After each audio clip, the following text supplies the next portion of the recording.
नमस्कार दोस्तों, हमारे इस YouTube चैनल में एक बार फिर आप सभी का स्वागत है। हम हम देख देख रहे हैं रहे हैं पाश्चात्य पाश्चात्य दर्शन की दर्शन की बुद्धिवादी अनुभववादी श्रृंखला। श्रृंखला। बुद्धिवादी अनुभववादी श्रृंखला श्रृंखला में में हम देख चुके हैं डेकार्ट को। आज हमारा टॉपिक है स्पिनोजा। आइए अब देखते हैं स्पिनोजा।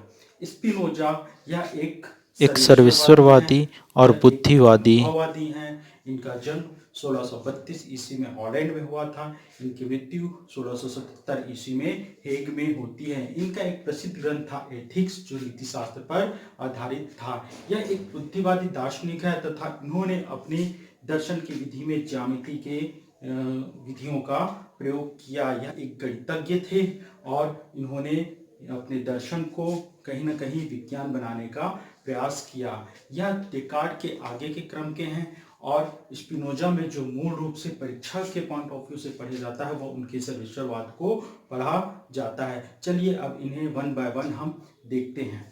सबसे पहले आगे बढ़ने से पहले मैं आपको ये बताना चाहूँगा कि डेकार्ट और स्पिनोजा के बीच समानताएं क्या थी और इनके बीच असमानताएं क्या हैं, क्योंकि डेकार्ट को आप पढ़ेंगे तभी आप स्पिनोजा को समझेंगे।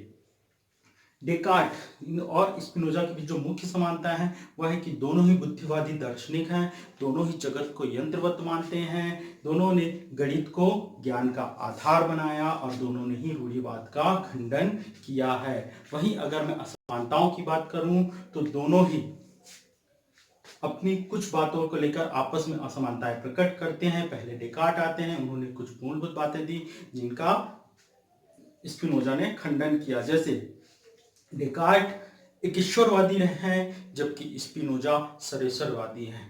डेकार्ट संकल्प को प्रथम स्थान देते हैं जबकि स्पिनोजा बुद्धि को प्रथम स्थान देते हैं। डेकार्ट मन और शरीर की क्रिया प्रतिक्रिया को महत्व देते हैं। वो कहते हैं कि पीनियल ग्लैंड के द्वारा मन और शरीर में क्रिया प्रतिक्रिया होती है, जबकि स्पिनोजा समांतरवाद के समर्थक है। वो कहते हैं कि मन और शरीर में आपस में क्रिया प्रतिक्रिया नहीं होती, दोनों ही समांतर रूप से गतिशील रहते हैं। वहीं डेकार्ट कहते हैं मैं हूं, जबकि स्पिनोजा यह है पर बिलीव करते हैं। चलिए अब आगे आके देखते हैं स्पिनोजा का द्रव्य या सब्सटेंस। तो स्पिनोजा ने अपने सिद्धांत में, अपने दर्शन में एक मूलभूत द्रव्य स्वीकार किया है जिससे ही सब कुछ बना है या जो सब कुछ के लिए जिम्मेदार है। तो इनका जो द्रव्य है वह स्वयंभू है, निरपेक्ष है, अद्वितीय है, निर्गुण और निराकार है, स्वतंत्र है, अपरिमित और पूर्ण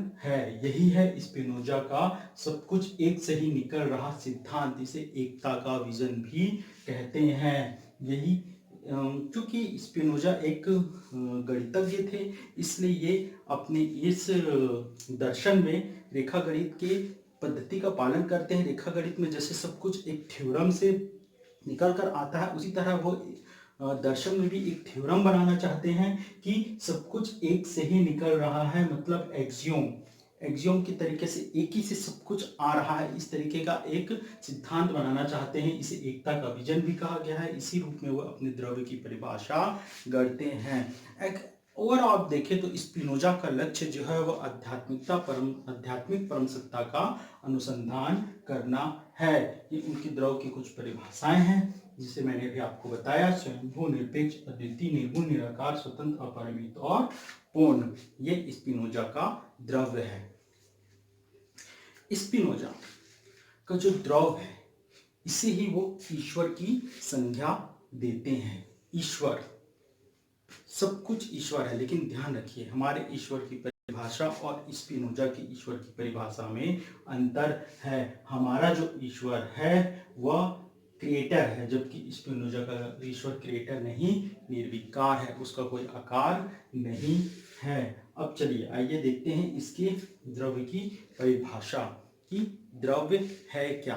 स्पिनोजा के अनुसार द्रव्य ही ईश्वर है और जगत के निर्माण का कोई प्रयोजन नहीं है, यह तो केवल ईश्वर का स्वभाव है। ईश्वर और जगत के मध्य स्पिनोजा ने अभेद, तार्किक, अनिवार्य, स्वाभाविक और आकारिक जैसे कुछ संबंध बताए हैं। और वो कहते हैं कि इस द्रव्य में दो मुख्य गुण पाए जाते हैं, एक स्थायी गुण और दूसरा अस्थायी गुण। जो स्थायी गुण है उसे ही दो भागों में बांटा गया है।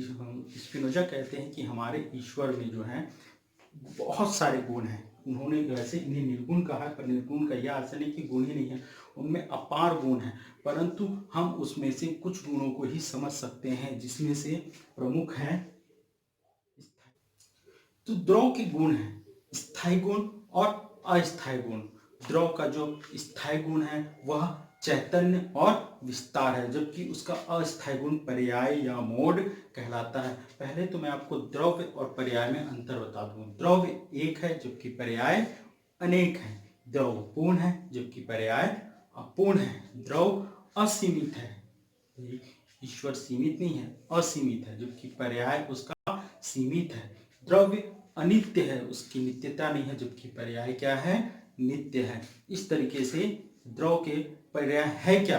पर्याय से तात्पर्य द्रव के परिणामी धर्मों से है। पर्याय अपने अस्तित्व के लिए द्रव पर निर्भर रहता है। इस तरीके से अगर आप देखोगे तो इसके अस्थायी गुण जो है वो चैतन्य और विस्तार है, मतलब कॉजिटेशन और एक्सटेंशन, ये दोनों साथ में रहते हैं।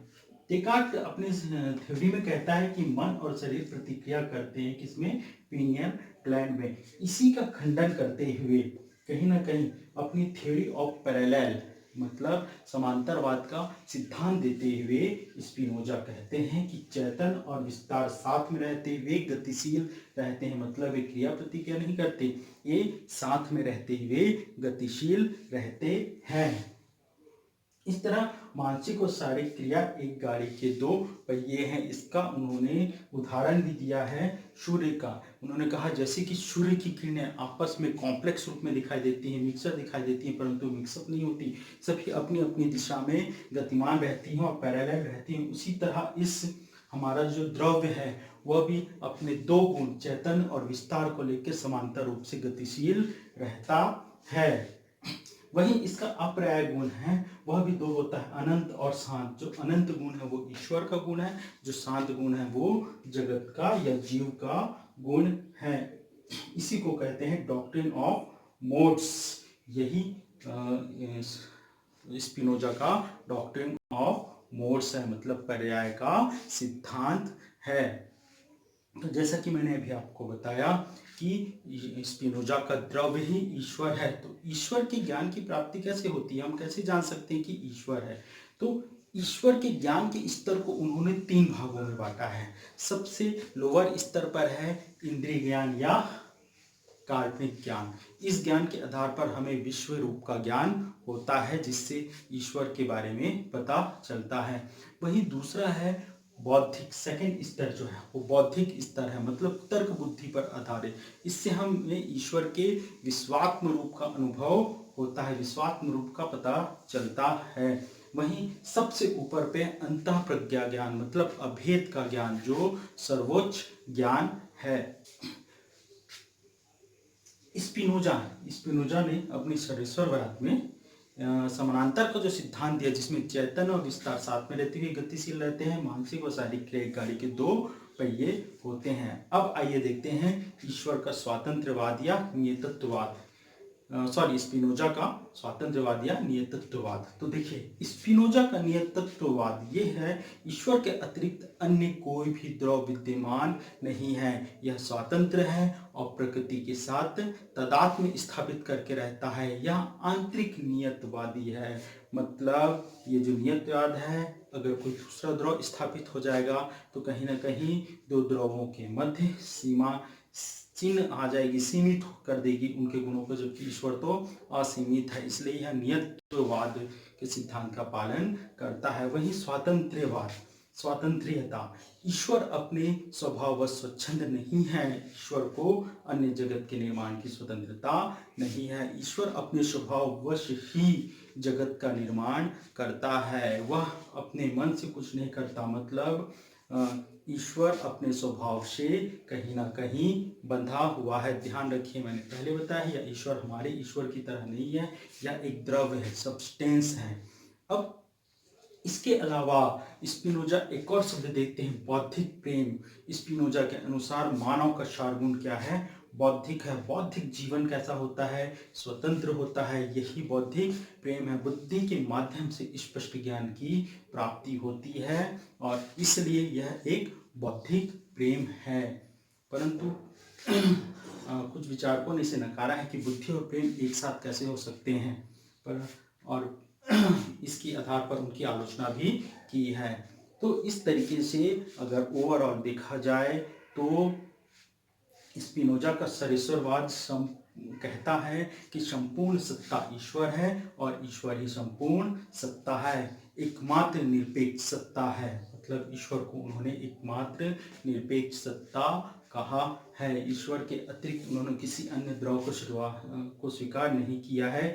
यही स्पिनोजा का सरेश्वरवाद है। वह कहते हैं कि जगत में एकता और विविधता दोनों पाई जाती है। जो एकता है वो ईश्वर के कारण है, जबकि जो विविधता है वो पर्याय के कारण है। ईश्वर व प्रकृति अलग अलग नहीं, दोनों एक ही हैं। स्वतंत्र होते हुए सृष्टि का निर्माण अपने स्वभाव के अनुरूप ईश्वर करता है। ईश्वर स्वतंत्र है, स्वच्छंद नहीं। परंतु अपनी इस परिकल्पना में कहीं ना कहीं स्पिनोजा क्या हो जाते हैं? नियतिवादी हो जाते हैं, भाग्य के अधीन हो जाते हैं। वह कहते हैं कि इस दुनिया में, इस संसार में जो कुछ घट रहा है वो पहले से निश्चित है, नियत है, इसलिए उस पर कोई छेड़छाड़ नहीं की जा सकती है और सब कुछ पहले से विद्यमान है। कहीं ना कहीं यह घटना भाग्याधीन हो जाती है और हमें निराशावाद की ओर ले जाती है, परंतु ये निराशावाद नहीं है।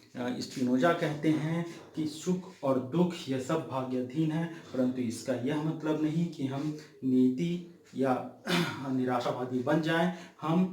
हमें बल्कि अपने कर्तव्य को लेकर नीति की स्वीकृति करना चाहिए और अपने कर्तव्यों का नियत रूप से पालन करते रहना चाहिए। बौद्धिक प्रेम को स्वीकार करना चाहिए। इस तरीके से आज का यह टॉपिक स्पिनोजा के सरेश्वरवाद पे था। मैंने स्पिनोजा के द्रव्य और सरेश्वरवाद को आपको डिटेल में समझाया है। आज के लिए बस इतना ही। अगले लेक्चर में हम फिर मिलेंगे। धन्यवाद।